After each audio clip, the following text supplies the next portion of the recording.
live in a safe community, I want to live in a safe community, you don't want to be a victim, I don't want to be a victim. How can we both now work towards that same goal? And we're only going to do that through conversations.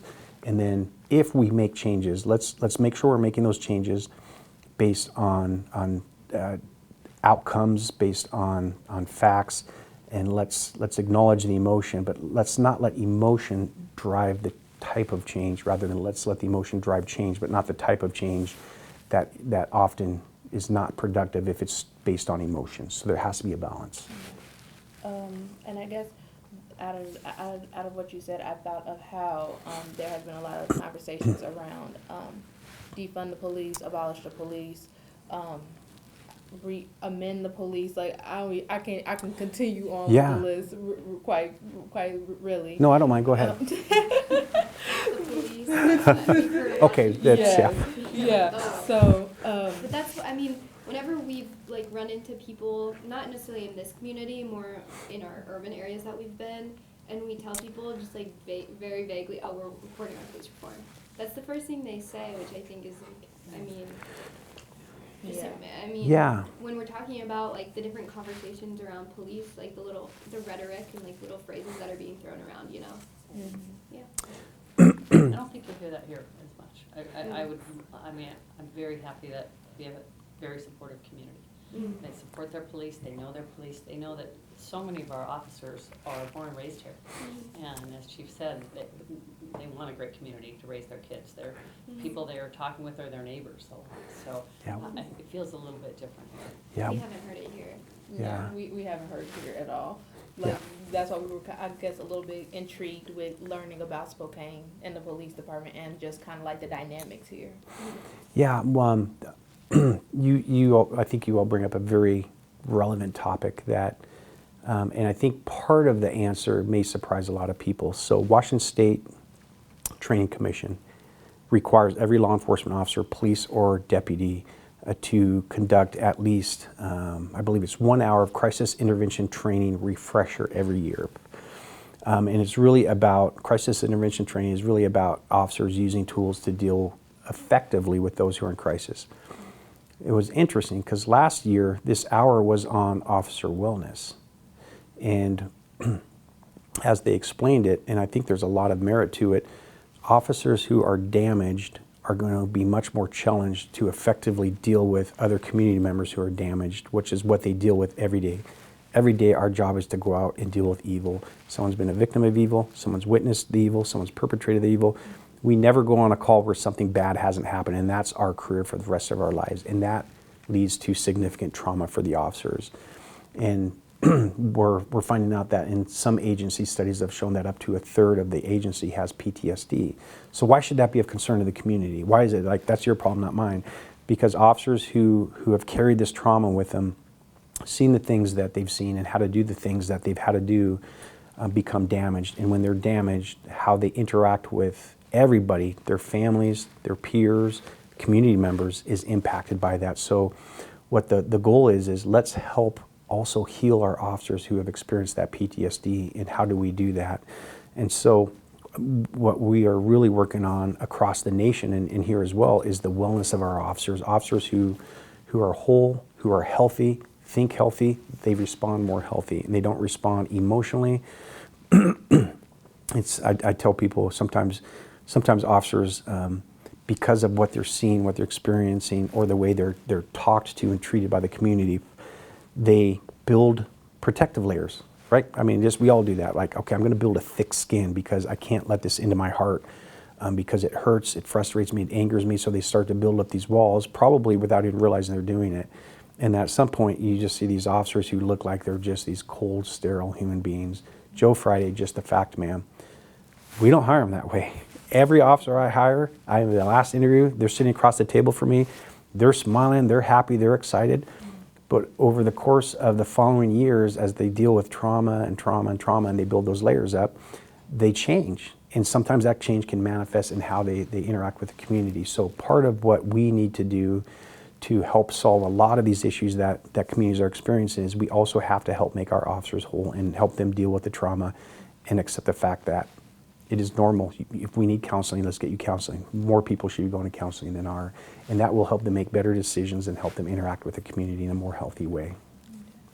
And I guess for the sake of time, we before when I was supposed to come, Olivia came out with me instead. But I had another partner. Her name was Michaela. She was also interested in the hate crime initiative that's going on. So her questions were specific to like, what is your partnership against with the United Against Hate and the U.S. Attorney's Office? If you don't mind explaining that. Yeah. So we have a great relationship with the U.S. Attorney's Office. One of the things, obviously, that is a strong initiative of the U.S. Attorney's Office, certainly here locally, is working on those hate crimes.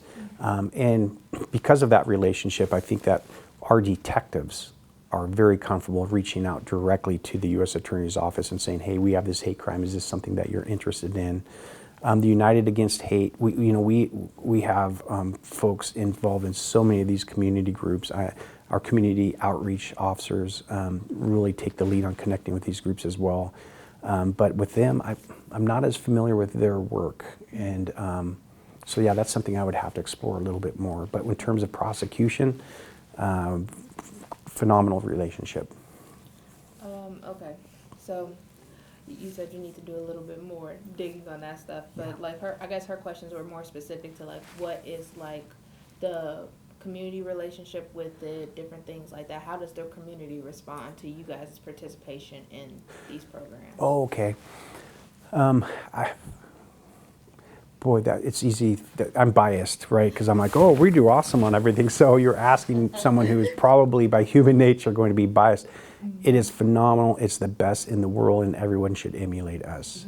That's right. So, it's hard for me because okay, this is why you're not going to ask me any more questions because I talk too long, and I'm going to acknowledge that up front. So, in our profession, it is absolutely impossible because of the requirements of our job, the requirements that we arrest people. We will never ever have an entire community that likes us. Sadly, we just won't. Right? We're the most visible authority of government. We have to go in. We have to arrest people even when they don't want to be arrested, et cetera, et cetera. So I have to acknowledge that there will always be a small segment out there that never likes us.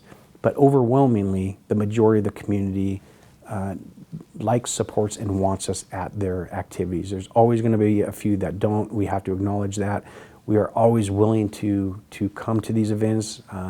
We actually often invite ourselves to these events in terms of, are you okay if we do come? But we're always trying to go to everything we get asked to go to, and then we're also trying to invite ourselves to things as we become aware of and say, hey, we think it might provide some value. So I feel the majority of the community, while acknowledging it will never be all of the community, really does support and encourage us to have a presence at their different events. Okay. And I guess like a follow-up to that would be is like how do community members like report?